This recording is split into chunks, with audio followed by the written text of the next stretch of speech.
So, what happens when a high-level Pentagon insider decides to blow the whistle on a secret UFO program?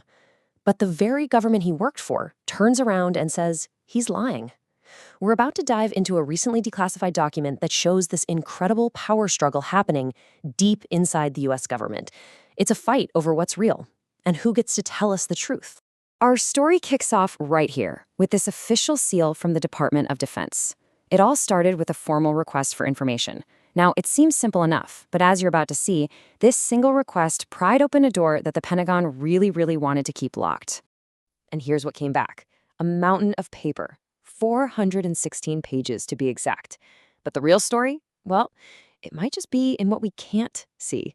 Look at all those blacked out sections. These aren't just missing words. They're like the ghosts of a story the government is trying real hard to bury.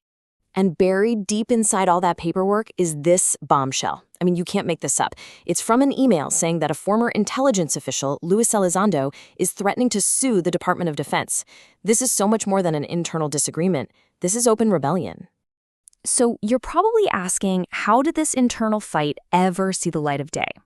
To get that, we need to understand exactly where these documents came from. We have these documents thanks to an incredible organization called the Black Vault. These guys are basically masters at using the Freedom of Information Act to uncover government secrets that you and I would otherwise never see. And this entire story is only possible because of a law called FOIA, which stands for the Freedom of Information Act. It's a seriously powerful tool. It gives any citizen, you, me, anyone, the right to go up to the government and ask, hey, what are you hiding? Okay, so what was this big request even about? Well, it all centered on a very shadowy program and one man's role in it. And that conflict is what created an absolute firestorm inside the Department of Defense. At the heart of this whole mystery is a program called AATIP. That's short for the Advanced Aerospace Threat Identification Program. Now, you have to remember, for decades, the U.S. government officially denied they were studying UFOs. AATIP was the smoking gun that proved they were. They just used a more clinical term for it, unidentified aerial phenomena, or UAPs.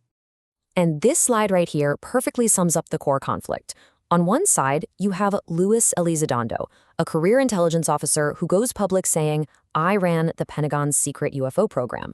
But then, on the other side, you have the Pentagon's official statement, which says he had no assigned responsibilities. I mean, come on, both of those things just can't be true. All right, let's get into the evidence and see how this battle of the narratives really played out in these internal emails. This is where we get to see all the behind-the-scenes drama. Okay, check this out. This email is from Chris Mellon, who's another former high-ranking defense official, and he's essentially firing a warning shot at the Pentagon. He's saying, look, Lou has his own documents, and he's ready to release them if you don't clarify his role. The threat is crystal clear. Back down, or we're going public. And Elizondo's claims went way up the chain of command. According to these emails, his work on UAPs wasn't some little side project in a basement. No way. He says he briefed the Secretary of Defense himself, James Mattis. In the Pentagon, that's as high as it gets. Now, let's flip the coin and see how the Pentagon was putting together its official response behind the scenes. I mean, how do you even begin to counter claims that are this huge? So while Elizondo is out there making his case to the public, these internal emails show a totally different story. The Pentagon's message, which you see repeated by multiple officials, was just unwavering. Elizondo had no assigned responsibilities for AATIP, period. And right here, you can see the Pentagon starting to go on the offensive.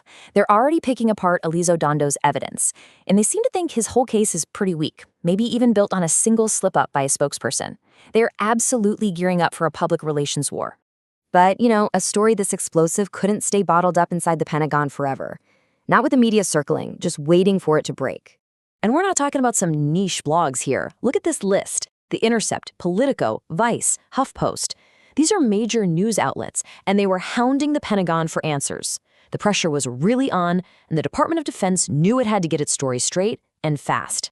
So with the story just spiraling out of their control, and with reporters asking all these tough questions, the Pentagon decided it was time to make a big move. It was time to try and take back control of the narrative. So what they do? In a really strategic move, the Pentagon officially released the 3 UAP videos, the ones we now know as Tic Tac, gimbal and go fast.